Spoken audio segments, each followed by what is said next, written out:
Hello. The Kelly and Victoria Fairy Stories, Volume 1. The Fairy Christmas. If you should happen one day to go into a garden and look behind a hedge and spy under a bush next door to a daisy, and if you looked hard and were good and always brushed your teeth, then you might, just might, catch a glimpse of a house. Victoria Fairy's house.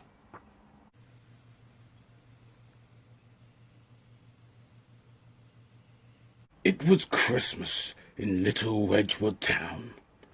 All the decorations were up and lights hung from the lampposts and over the shop fronts. Everyone said, "Merry Christmas!" and "Happy Christmas!" at each other till they had hardly any voice left. Victoria Fairy was doing her Christmas shopping, making sure she didn't forget anyone, when suddenly her mobile phone rang. "Hello, it's Kelly on the phone," said a familiar piping voice. "Hello, Kelly," said Victoria Fairy. "When are you coming round?" asked Kelly. "I don't know," said Victoria Fairy, who was used to Kelly's ways now and knew he wasn't mean to be rude if he was a bit abrupt. "Come round now," said Kelly, and he was gone. Victoria Fairy had never been to Kelly Manor before, so she was quite excited. She dropped off her presents at home and went over the canal bridge and up the hill towards Kelly's big stately home. Before she could get to the manor, she came to Polo's little gatehouse. And seeing her come up the drive, Polo came and opened the gates for her. "Hello," said the little polar bear. "Hello, Polo," said Victoria Fairy. "Did Kelly send for you?" "Yes." said Victoria Fairy. "He didn't say why." "Well, we best nip up to the house and see what he wants then," said Polo, and they made their way up to the huge front door with its big columns on either side. Inside there was a gigantic staircase that swept down from far above them, and Polo led them into the sitting room where they found Kelly writing at a small table. All around him were screwed up bits of paper, and as they walked in, he screwed up another piece of paper and threw it on the floor. Oh dear, said the unicorn. "That's no good. Oh, what a quandary." Polo gave a slight cough, and Kelly, seeing Victoria Fairy, jumped up and gave her a friendly hug. "Hello, so nice of you to pop by. I had no idea you were coming," he said. Polo just shrugged his shoulders at Victoria Fairy and tapped the side of his head. "I'll put the kettle on," said Polo, and he disappeared. "I'm writing this year's panto, you know," said Kelly. "Oh, I love pantomimes," said Victoria Fairy. "Quite right too," cried Kelly. "but I'm not sure if the end's right at the minute, and I just don't know what to do. Anyway, I expect you would like to see the rehearsals, wouldn't you, before tonight's performance?" "Oh, that would be nice," said Victoria Fairy. "Well, let's have some tea and then go down," said Kelly. They had a lovely cup of tea and then set off for town in Kelly's car, which was very flash and big, but old-fashioned and stately as well. Kelly had to talk to Polo, who was driving through a tube phone.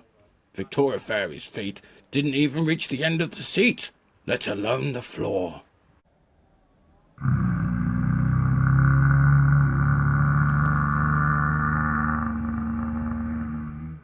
Polo put some Elgar on the stereo, which made everyone proud of being British and of the Rolls-Royce car.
They pulled up outside the town theatre, and a posh man came out to meet them.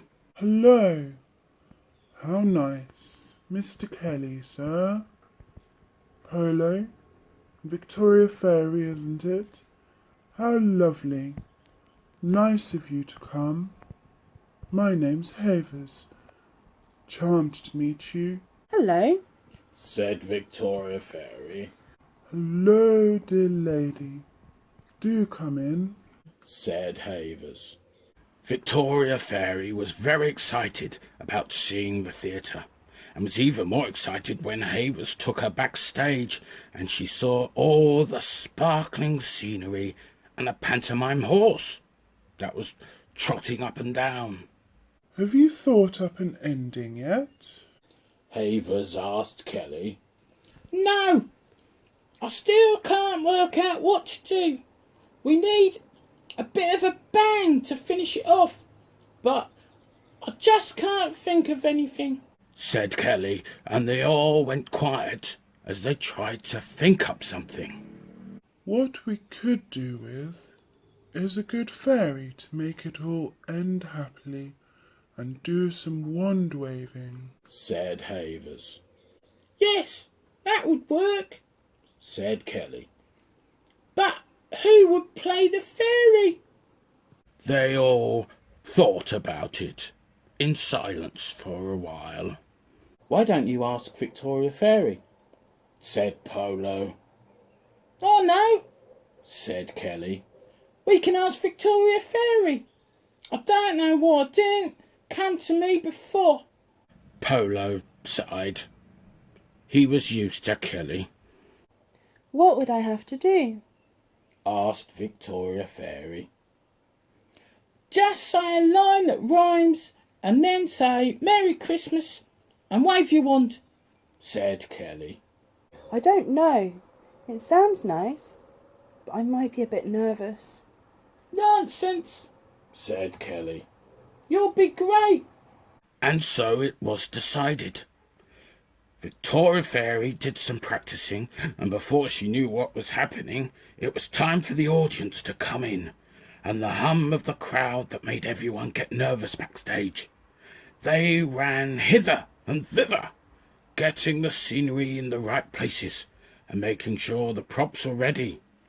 When the panto started, Victoria Fairy watched everything from the wings, which is the side of the stage. Kelly was the star, with Havers playing the villain. Everyone had to boo him as he came on. Victoria Fairy shouted, Look behind you! And Oh no, it isn't. And all sorts of things, and had a wonderful time. She particularly liked the pantomime horse and the way it danced.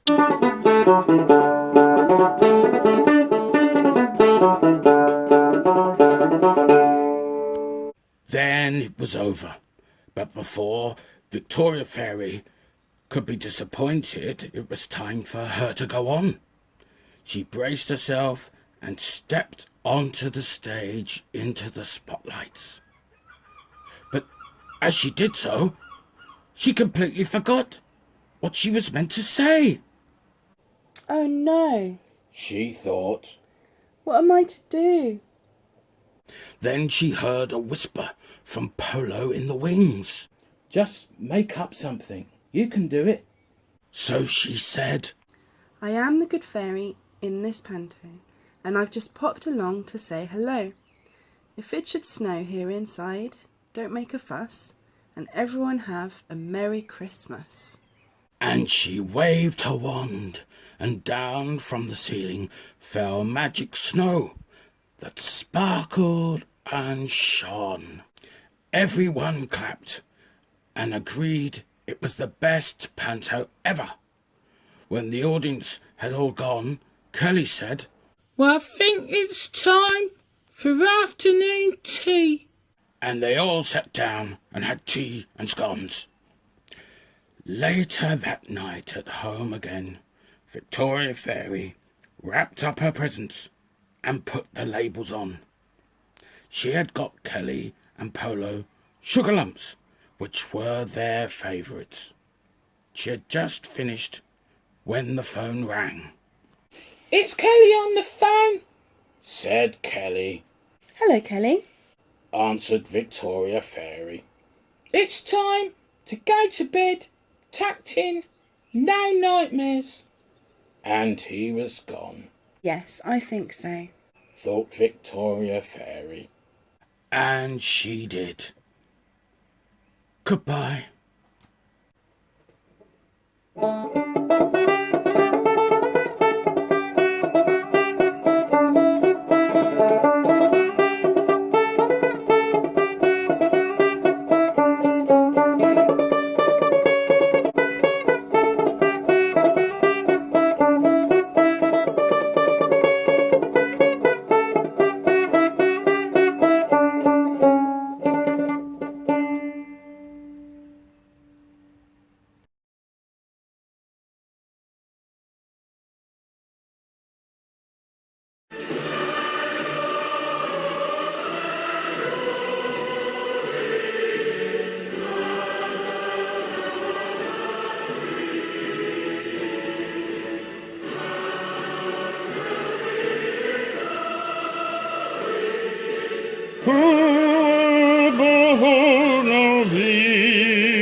Wider still and wider shall Abraham be set. God who makes thee mighty, make it, oh, to, yeah.